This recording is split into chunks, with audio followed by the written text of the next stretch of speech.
Olha, se a gente parar para pensar, a ideia de um poder superior sempre esteve por aí, né? Em quase toda cultura, em toda época. Mas e quando essa ideia se concentra num conceito que é, ao mesmo tempo, simples e um completo paradoxo? Hoje, com base no nosso material de referência, a gente vai mergulhar fundo na visão cristã de um Deus único. Vai ser uma jornada bem interessante. Para a gente entender isso melhor, nosso caminho vai ser este aqui. A gente começa com uma ideia bem ampla, universal, e vai afunilando passo a passo até chegar no coração de um dos conceitos mais centrais da teologia cristã. Então vamos lá. O ponto de partida do nosso material é algo que a gente vê em todo lugar. Essa tendência quase universal do ser humano de acreditar que existe algo ou alguém maior. E essa é a grande pergunta, não é mesmo? Por quê? O material que a gente está analisando sugere que a resposta pode estar em dois lugares que são acessíveis a qualquer pessoa em qualquer lugar. Pois é. Segundo a fonte, as pistas estão por toda parte. Primeiro, é só olhar para fora. A natureza. Pensa na complexidade, na ordem do universo. Tudo parece funcionar de um jeito tão ajustado que aponta para um designer, um criador. E a segunda pista? A gente olha para dentro, a consciência. Aquela vozinha que diz o que é certo e errado, ela sugere que existe um padrão moral que não vem só da gente. Ok, então a natureza e a consciência dão uma pista de que existe um Criador. Mas e aí? O texto levanta um ponto muito importante. Isso não é o suficiente para a gente saber quem é esse Deus. Para isso, seria preciso algo a mais. E é aqui que o nosso material de base faz uma distinção crucial. As pistas na natureza são como uma revelação geral. Mas para conhecer de fato o caráter de Deus, o texto aponta para o que chama de revelação específica, a Escritura Sagrada, que é vista como essencial para um entendimento mais profundo. E o retrato que surge dali é, uau, super detalhado. A Escritura descreve um Deus com poder absoluto, onipotente, onisciente e onipresente e, ao mesmo tempo, com um caráter moral muito profundo, santo, justo, fiel e cheio de misericórdia. É uma combinação bem poderosa.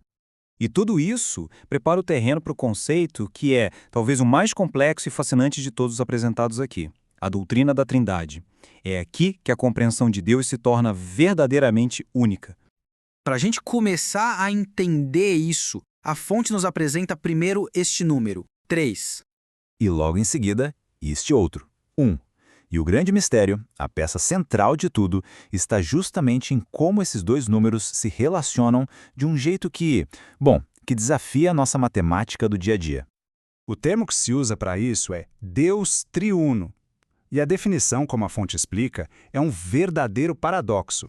A ideia de que existe um único Deus, mas que esse único Deus existe desde sempre como três pessoas distintas: o Pai, o Filho e o Espírito Santo. Para tentar deixar isso um pouco mais claro, o material usa uma analogia, a do triângulo. Pensa só, são 3 lados, 3 pontas iguais, mas é um único triângulo. A ideia é essa, 3 pessoas distintas, mas um único Deus. É essa tensão entre o plural e o singular que está no centro do mistério. E olha, essa ideia não é nova não. O material deixa claro que ela foi organizada bem no comecinho da história cristã, em documentos chamados credos. E a gente vai olhar agora para o mais conhecido deles que o texto menciona. Estamos falando do credo apostólico que já era usado lá por volta do ano 300. Pensa nele como um resumo bem conciso da fé. E o mais interessante é que a estrutura dele foi pensada justamente para explicar os papéis do Pai, do Filho e do Espírito Santo. A estrutura é super lógica, dividida em 3 partes. Cada parte, ou artigo, fala de uma das pessoas da Trindade, criando um mapa bem claro de como as crenças se conectam. O primeiro artigo começa com a base de tudo. Ele foca em Deus Pai e o identifica com 2 características principais, poder absoluto e o papel de criador de tudo que existe. Então, o ponto-chave aqui, que a fonte ressalta, é essa associação do Pai com a obra da criação. Embora a criação seja uma obra da Trindade inteira, ela é, digamos assim, especialmente atribuída ao Pai. Agora a gente vai para o segundo artigo. E este é o coração do credo, a parte mais longa e detalhada. O foco aqui é total na pessoa e na obra de Jesus Cristo, o Filho. E o que o texto sublinha é que a grande missão do Filho, descrita ali no credo, é a salvação da humanidade. Sabe? Desde a concepção até a cruz e a ressurreição, tudo na história dele aponta para esse ato de redenção. E, para fechar o ciclo, o credo chega na terceira pessoa da Trindade, o Espírito Santo, completando essa estrutura trinitária que a gente falou. E aqui a gente entende o trabalho específico do Espírito Santo. É ele quem traz para casa o que Cristo fez. É ele quem age no coração das pessoas, criando a fé, a conversão. Ou seja, ele torna a salvação algo real e pessoal. Bom, e para a gente ir fechando, vamos ser honestos. Esse conceito não é fácil, né? A própria fonte reconhece isso abertamente. Tentar entender a Trindade por completo para estar além da nossa capacidade. E aí fica a pergunta de $1 milhão, né? Como é que pode um único Deus ser ao mesmo tempo três pessoas distintas? Como que um pode ser três e três pode ser um?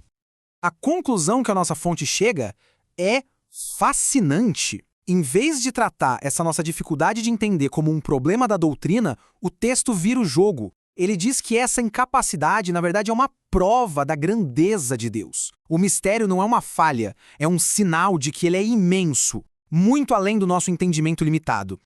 E isso nos deixa com uma reflexão final. A fonte meio que nos coloca diante de uma escolha.